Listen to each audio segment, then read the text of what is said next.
ഗോവിന്ദചാമിയുടെ jail ചാട്ടത്തിൽ Kannur central ജയിലിൽ വലിയ സുരക്ഷാ വീഴ്ചയുണ്ടായി എന്നുള്ള റിപ്പോർട്ടാണ് പുറത്തുവരുന്നത്. വ്യാഴാഴ്ച രാത്രി 12 മണിക്ക് ശേഷം പരിശോധന നടന്നിട്ടില്ല എന്നാണ് ജയിൽ ഡിഐജിയുടെ പ്രാഥമിക റിപ്പോർട്ടിൽ പറയുന്നത്. സെല്ലിലെ ലൈറ്റുകൾ രാത്രി പ്രവർത്തിച്ചിരുന്നില്ല. 6 മാസമായി ഇലക്ട്രിക് ഫെൻസിംഗ് പ്രവർത്തിക്കുന്നില്ല എന്നും കണ്ടെത്തി. ജയിൽ സൂപ്രണ്ടിനെതിരെ നടപടിക്ക് ശുപാർശയുണ്ട്. ഗോവിന്ദചാമിക്ക് മറ്റാരുടെയെങ്കിലും സഹായം ലഭിച്ചോ എന്ന കാര്യത്തിലും അന്വേഷണം വേണമെന്നും ജയിൽ മേധാവിക്ക് നൽകിയ പ്രാഥമിക റിപ്പോർട്ടിലുണ്ട്.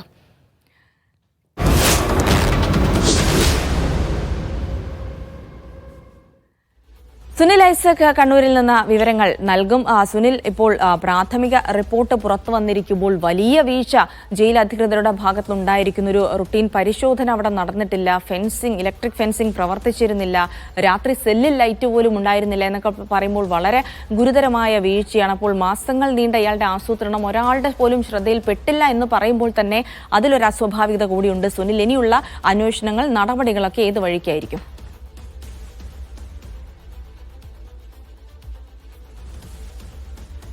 സുനിലേക്ക് വരാം. എന്തായാലും പ്രാഥമിക റിപ്പോർട്ടാണ് ഇപ്പോൾ പുറത്തു വന്നിരിക്കുന്നത്. ആ പ്രാഥമിക റിപ്പോർട്ടിൽ തന്നെ ജയിൽ അധികൃതരുടെ ഭാഗത്തുനിന്ന് വലിയ സുരക്ഷാ വീഴ്ചയുണ്ടായി എന്ന് തന്നെയാണ് പറയുന്നത്. കാരണം രാത്രി 12 മണിക്ക് ശേഷം സാധാരണഗതിയിൽ അവിടെ പരിശോധന നടത്താറുണ്ട്. അത്തരം പരിശോധനകൾ നടന്നിരുന്നില്ല. മാത്രമല്ല, ഇവിടെ ഈ ഇലക്ട്രിക് ഫെൻസിംഗ് ജയിൽ മതിലിന് മുകളിൽ ഉണ്ടായിരുന്നു. അത് 6 മാസമായി പ്രവർത്തിക്കുന്നില്ല എന്ന് മാത്രമല്ല, ഇത് പ്രവർത്തിക്കാത്ത വിവരം അവിടെ തടവറയിലുള്ള ആളുകൾക്ക് വരെ അറിയാമായിരുന്നു എന്നുള്ളത് കൂടിയാണ്. അപ്പോൾ വലിയ തരത്തിലുള്ള വീഴ്ച അവിടെ ഉണ്ടായി. മാത്രമല്ല, ഈ ഗോവിന്ദചാമിക്ക് പരിമിതിയുണ്ട്. അതുകൊണ്ട് തന്നെ ഒരു കൈയുടെ ഒരു ഭാഗം നഷ്ടപ്പെട്ട ആൾ കൂടിയാണ്. അപ്പോൾ ഒറ്റയ്ക്ക് ഇത്തരം ഒരു കാര്യങ്ങൾ മാസങ്ങൾ നീണ്ട ആസൂത്രണത്തിനൊടുവിലാണെങ്കിലും ചെയ്യാൻ കഴിഞ്ഞോ എന്നുള്ള കാര്യത്തിലും സംശയമുണ്ട്. അപ്പോൾ മറ്റാരുടെയെങ്കിലും സഹായം ലഭിച്ചിരുന്നോ തുടങ്ങിയ കാര്യങ്ങളിലൊക്കെ ഒരു വ്യക്തത ഉണ്ടാകും. ഇന്നലെ തന്നെ 4 ജീവനക്കാർക്ക് സസ്പെൻഷനൊക്കെ ഉണ്ടായിരുന്നു. അപ്പോൾ ജയിൽ സൂപ്രണ്ടിനെതിരെ കൂടി നടപടി വേണമെന്നുള്ളതാണ് പ്രാഥമിക റിപ്പോർട്ടിൽ പറയുന്നത്. തുടങ്ങിയ കാര്യങ്ങൾ കൂടിയാണ് ഇപ്പോൾ നമുക്ക് ലഭിക്കുന്നത്. എന്തായാലും വലിയ വീഴ്ചയുണ്ടായി എന്ന് ആവർത്തിക്കുകയാണ് റിപ്പോർട്ടിലും. ഒരു റിപ്പോർട്ടിന്റെയും സഹായമില്ലാതെ തന്നെ നമുക്ക് അത്തരം കാര്യങ്ങൾ മനസ്സിലാക്കാവുന്നതാണ്. കോടതി പോലും പുറത്തുവിടുന്നതിൽ അപകടം. ഇപ്പോൾ ഗോവിന്ദചാമിയുടെ ദൃശ്യങ്ങളാണ് നമ്മൾ കാണുന്നത്.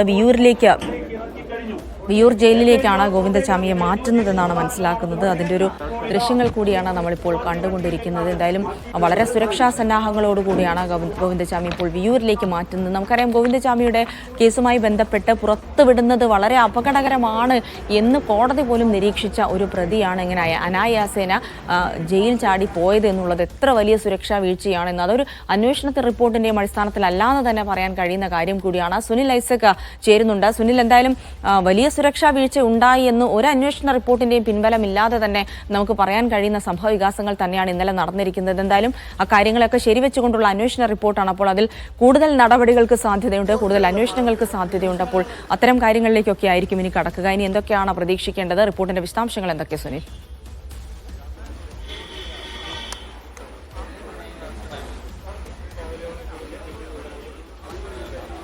ജിൽസി, കണ്ണൂർ സെൻട്രൽ ജയിലിൽ വലിയ സുരക്ഷാ വീഴ്ച ഉണ്ടായിരിക്കുന്നു എന്ന റിപ്പോർട്ടിന്റെ അടിസ്ഥാനത്തിലാണ് ഇയാളെ ഇനി കണ്ണൂർ സെൻട്രൽ ജയിലിൽ പാർപ്പിക്കേണ്ടതില്ല എന്നൊരു തീരുമാനത്തിലേക്ക് ജയിൽ അധികൃതർ എത്തുന്നത്. ഇതിന്റെ ഭാഗമായിട്ടാണ് ഇപ്പോൾ ഗോവിന്ദചാമിയെ വിയൂർ ജയിലിലേക്ക് മാറ്റിയിരിക്കുന്നത്. ഇന്നലെ തന്നെ ഇത് സംബന്ധിച്ച ഒരു ഉത്തരവ് പുറത്തിറങ്ങിയിരുന്നു. പക്ഷേ ഇന്നലെ ചില നിയമപരമായ ചില പ്രശ്നങ്ങളുണ്ടായിരുന്നു, സാങ്കേതികമായ തടസ്സങ്ങളുണ്ടായിരുന്നു.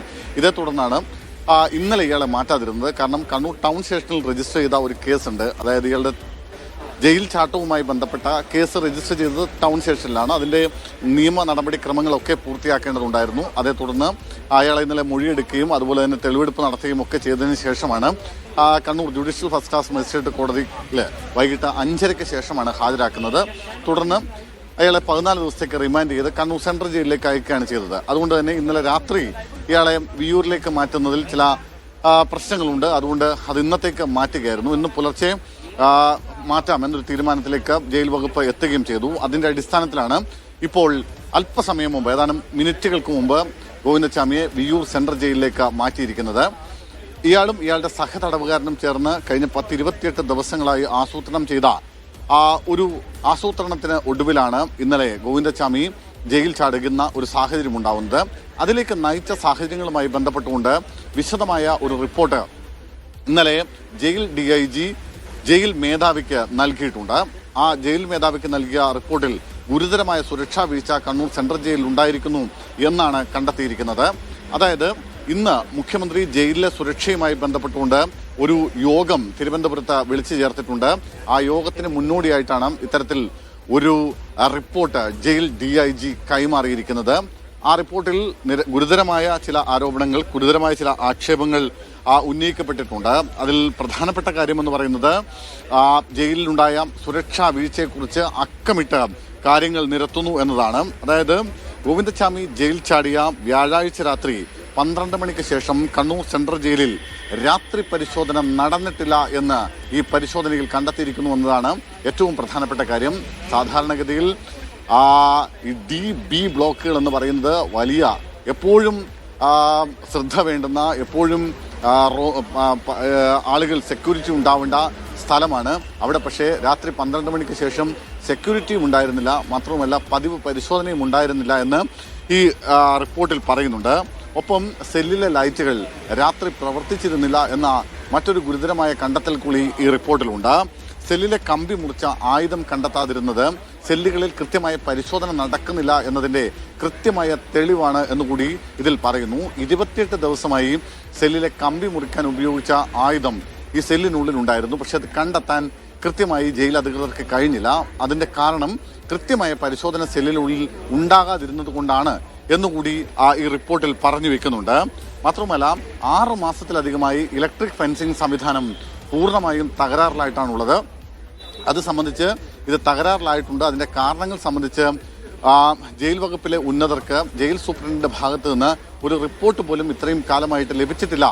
അതിന്റെ കാര്യകാരണങ്ങൾ സംബന്ധിച്ച വിശദാംശങ്ങളൊന്നും മുകളിലേക്ക് റിപ്പോർട്ട് ചെയ്തിട്ടില്ല എന്ന പരാമർശം കൂടി ഇതിനൊപ്പമുണ്ട്.